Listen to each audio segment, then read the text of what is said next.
Welcome to the CBS Eye on Money podcast. It is Thursday, July 29th. And Mark, how you feeling today? Post-birthday boy. That's right. Yeah. I guess I'm a year older now. A year wiser. Yep. Do you feel like that you got robbed of a birthday celebration? And maybe we should just wind the clock back and shave a year off of our birth. You know what I'm saying? Because of the lost year of COVID.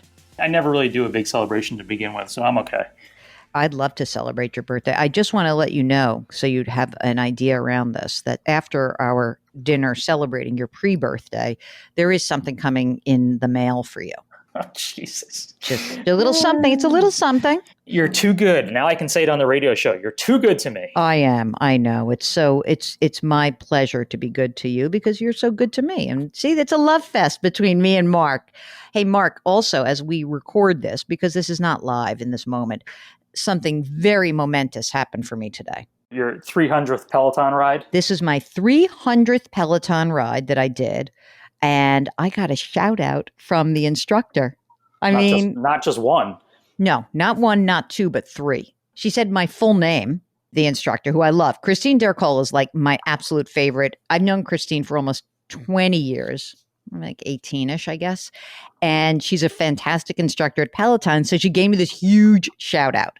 And it was like kind of fun because, as I said to Mark before I got in the air, it's like, you know, of course you do these things because you want to do them. You're in shape, you want to achieve something, but it feels good when your friend/instructor gives you the shout out. So I was so psyched.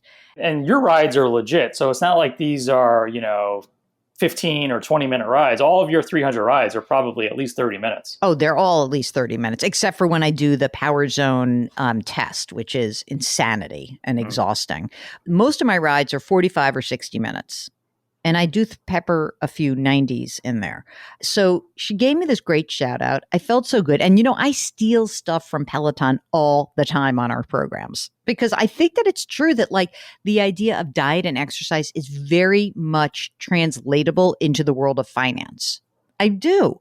And so you'll hear me talk about that quite a bit. So Peloton is not sponsoring this podcast, but I do love Peloton. Okay. The folks at CBS like us to do a tease. You ready? We'll get to your questions after this. Okay, we're back. Let's get to a question. This is I'm going to change the name because he said, I want to be anonymous. So let's call him David.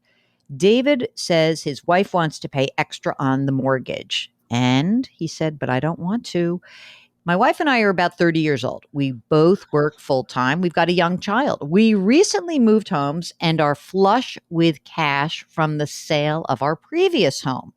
We saved up the cash to put 20% down on the new home, and we were planning to use the funds from the sale of the old to invest more in retirement, 529 plans, and upgrade to our car. Now she's talking about putting some of the funds towards the new mortgage. Okay. Ready for this? All caps, Mark. I am totally against this.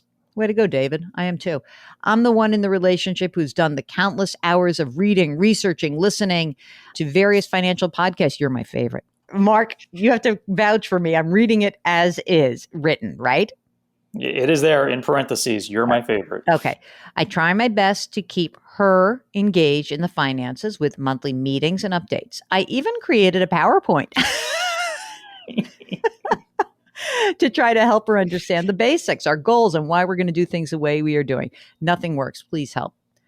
All right. What are we going to do about this wife? This is like a therapy session. Yeah. Well, I feel like I've been a financial therapist for the last couple of weeks, fielding questions. But this is what I want to say. Wife of David, you got to calm down. There is no reason. I presume that your mortgage interest rate is really low.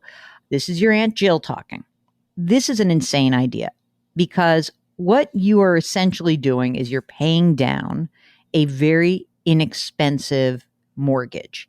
And you're doing that because you think it's going to give you some sense of relief, some peace of mind. And actually having the liquidity, having the access to your money is far more important. So what I think is I would obviously upgrade your car, make that happen, right? And I would definitely max out both of your retirement accounts. That would be number two. And then I would absolutely then make sure, assuming you've got your emergency reserve fund all, 6 to 12 months in your safe stuff, then the child's 529 plan. Under no circumstances do I think a 30-year-old should be paying down a mortgage. Mark, would you like to weigh in?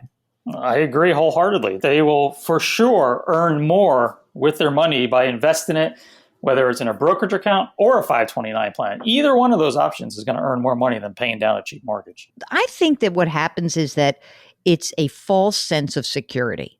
That's what I think it is. Let's say that you were in a relationship with somebody and you're having the same battle. The way that you can thread the needle is to say, God forbid something bad were to happen to us in our lives. We would not be able to do anything to help ourselves out if that money has been used to pay down the mortgage. The ultimate flexibility is in the form of having access to your money. And even if you had it in a retirement plan, if you really had to get it, you could borrow it out. Or even if you had it in a 529 plan and something bad happened, you could get the money out. Generally speaking, we don't want that to occur. But I'll tell you what, if it's in a house, you're screwed. You are screwed. Okay? Now, speaking of 529 plans, we've got a question from Alicia. And she wants to know whether or not they have too much money in a 529 plan. So if you're listening, 529 plans are the just marvelous, neat, fabulous way to save for education purposes.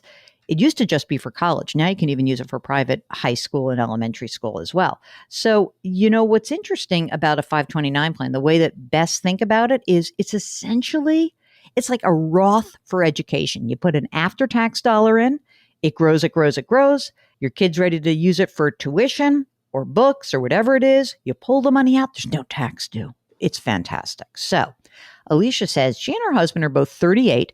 They make $150,000 together. She writes, we have a 529 plan and it's invested 50-50 U.S. International Vanguard Index funds for our 3-year-old son. He currently has $75,000 in his plan. Are we done? Where is the best place to save for him going forward? Custodial brokerage account or keep the money in a taxable account but earmark it for his future needs, car, wedding, house? We both max out Roth IRAs. My husband will max out his 457 this year. I put an additional 10% in my 403b. Between us, now remember, they're 38 years old. We have $120,000 in cash, $800,000 in retirement accounts, and a paid-for condo. It's worth $375 to $400,000. Mark, they're in good shape, eh? Great shape, yeah. Jeez. Fantastic. So, Mark, you've run the numbers because we have our little Mark Jr. Scholar Fund. What is the amount necessary to pay for a education for a 3-year-old? About? Well, I'll just say this. So I just pulled out my fancy time value of money calculator. Oh my God, you are really showing off today. I'm holding it right now as we speak. So I plugged in her $75,000 for another 15 years, and I gave it 6% interest with no more contributions. So I would say they're safely probably looking at between 150 and 180. That's what they'll have if they do nothing else. Now, you got to tell me, is that enough to pay for 4 years of school? I don't know. It depends where this kid's going to school. Right. Because then what we need to do is we need to look at today, right? So and also public versus private. So if we looked at today's education costs, let's say you're talking about, I don't know, $60,000 a year. It's basically $250,000. Well, then they can't stop. They need to keep saving. So I think you keep doing. I think if you want private, you got to keep doing it. If you want to pay for private schools. And you know what? Considering that you have all this money, I just keep doing it. I would keep doing it. In terms of you seem to have quite a bit of money in cash. That's the other thing. So maybe you want to just dump the money in right now. And I'm thinking for them, Mark, that they do, I don't know if you're doing this monthly or not, but, put in the $15,000 for this year each. So 15 and 15 will get you put 30 grand in there. And I'm not sure why you're not maxing out your retirement account. 10% in her 403B. I was going to say, my only issue with what I've read is that. Yeah, I don't get that, especially because you have a lot of money in savings. So this is what it sounds like just from reading the balance sheet information. I think that they worked really hard and paid down their condo. Yeah, probably right. And shortchange the retirement. So here's where I would look at this. I would say you both should be maxing out. You probably should both, considering that they're in the 22% tax bracket, okay? I think they should be using a Roth option if they have it available. Use the Roth, put some more money in your 529 plan, and call us in the morning. What do you think? I wonder if they've just been putting like lump sums into this 529 plan. I think that's what they've been doing. And I don't know if they've been contributing on a monthly basis. Yeah. And if you're doing lump sum, then do the lump sum. Get it going. Mark, do you ever dump in? Do you just do it monthly or do you dump in like when you get a big Jill on Money, big bonus check? Like no, that's for me. That I keep for me. Theo gets his contributions every single month from mommy and daddy. Okay. All right. Well, look, I feel comfortable with that. I just really want to be clear for everyone listening that, when you have these kinds of situations, gosh, we'd love to hear from you like on the line. Mark, isn't it better when we pepper people with their with the follow-up questions? Because you do want to know, like, well, what have you been doing previously? I wonder if this 800,000 is all pre-tax. I bet it is. I bet all that money is pre-tax, and they better start doing some Roth because they're still young. Yeah, I think it's a big Roth stuff, and don't worry about earmarking this stuff for your kids' future. Earmark for your future. Gosh, all right. I think that's it. That's the show. It's very exciting day. Is that today. The show? That is the show. Look at that. Time flies. Time does fly with us. By the way, I found a new show for you to watch on HBO. Tell me. It's called White Lotus. I just started watching it. I only watched one episode. It's a little creepy. It is. I'm not sure that I'm so into it, but I'm going to keep going with it. All right. That's it. That's the program. Could you share this show with someone else? Would you mind? That would be great. And if you could leave us a rating and review, we would really appreciate it. You can follow Eye on Money on Apple or wherever you get your favorite podcast. If you want to read more stuff that I have written and you want to check out stuff like TV appearances, just go to our website, jillonmoney.com.